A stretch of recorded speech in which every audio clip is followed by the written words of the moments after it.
बघा आपल्याला आज काहीतरी कांद्यापासून वेगळं काहीतरी बनवू म्हणलं. आज सुट्ट्या आहे सगळ्यांना, त्याच्यामुळे काहीतरी करावं म्हणलं. हे बघा त्यासाठी मी 2 कांदे घेतलेले आहेत आणि याला आपल्याला आता चिरून घ्यायचं आहे. असं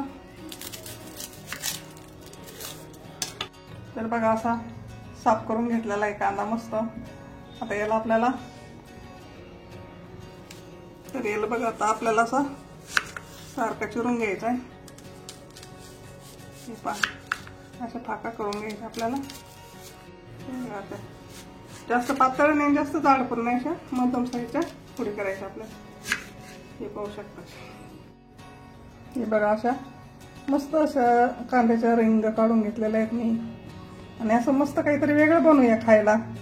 हे बघा अशा रिंग काढून घेतलेल्या आहेत. मग जाड पातळ झालं तरी काही प्रॉब्लेम नाही, अशा काढून घ्यायच्या आपल्याला. तर बघा अशा मस्त काढून घेतल्यात. आता यासाठी आपल्याला काय तयारी करायची बघूया पुढे. तर बघा आता त्यासाठी आपल्याला 2 चमचे बेसन पीठ घ्यायचं. मी फक्त 2 चमचे बेसन पीठ इथे घेतलेलं आहे. 1 चमचा रवा टाकूया आपण याच्यामध्ये. हे बघा 1 चमचा रवा टाकलेला आहे मी. थोडासा ओवा, थोडंसं लाल तिखट, थोडीशी चिली पेस्ट, कुटलेली मिरची, लसणाची मिरची आहे. चवीनुसार मीठ टाकायचं आहे आपल्याला याच्यामध्ये.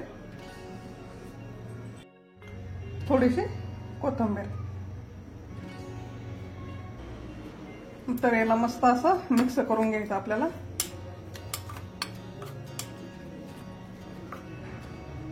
पाणी टाकू आणि कालून घेऊ.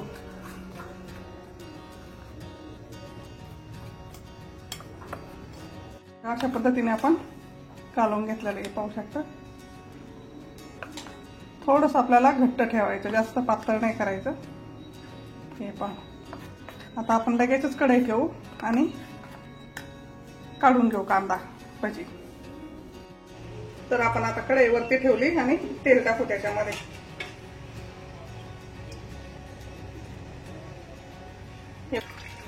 अशी खोलगट उडाची कढई आहे बघा, एकदम छोटी कढई आहे आणि खोलगट आहे. तळण्यासाठी खोलगट कढया छान वाटतात अशा. म्हणजे तेल कमी लागतं आणि तळणं पण छान निघतं त्याच्यामध्ये. तेल तापलंय का आपण चेक करू. बघा असं तेल तापलंयच आपलं आता. तर आपल्याला आता हे याच्यामध्ये बुडवायचं. असं सगळीकडून पीठ लावून घ्यायचं आणि असं निथळून घ्यायचं. जास्त पीठ नाही ठेवायचं याला. असे मस्त कुरकुरे आपल्याला कांदा भजी अशाच प्रकारे आपल्याला असे सोडून घ्यायचे सगळे. मस्त असं काहीतरी टाइमपास करून खायचं. बघा असे सोडून टाकायचे. खायला 1 नंबर लागतात, एकदम छान. कारण का कांदा आहे एकदम नॅचरली. बघा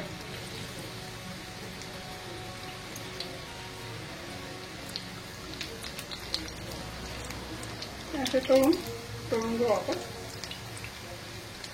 लहान मोठी अशी कशी पण आली तरी चालते. बघा खाऊन बघा एकदा नक्की.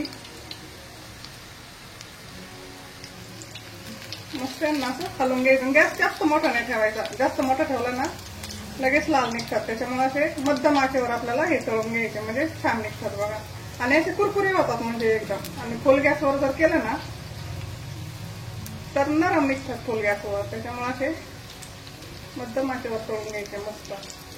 हे बघा असे छान. तर आपण अशाच प्रकारे सर्व कांदा भजी तळून घेऊ. तर बघा अशी मस्त झालीत. आपण काढून घेऊ त्यांना. एकदम क्रिस्पी आणि कुरकुरे होतात. बघा झालेत की नाही छान. असे सर्व आपण काढून घेऊ. आता सोडून घ्यायचे असे. जास्त बेसन पीठ पण नाही लागत. फक्त एक कांदा घेतला तरी छान असे आपले तुकडे निघतात. बघा हे बघा आपले असे मस्त क्रिस्पी असे तळून झालेले आहेत. कसे वाटले ते नक्की सांगा आणि नक्की करून बघा. चांगलं खा, स्वस्त राहा, मस्त राहा. हे आपण सर्व असे करून घेतलेले आहेत. बघा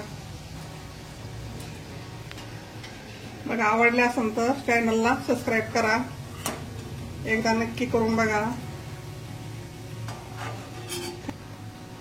तर बघा किती छान झाले तसे खायला टाइमपास म्हणून. हे पाहू शकता तुम्ही, हे बघा एकदम असे क्रिस्पी झालेत आणि आपले एकदम कांद्याचे एकदम पौष्टिक आणि हेल्दी. कसे झाले नक्की सांगा. धन्यवाद.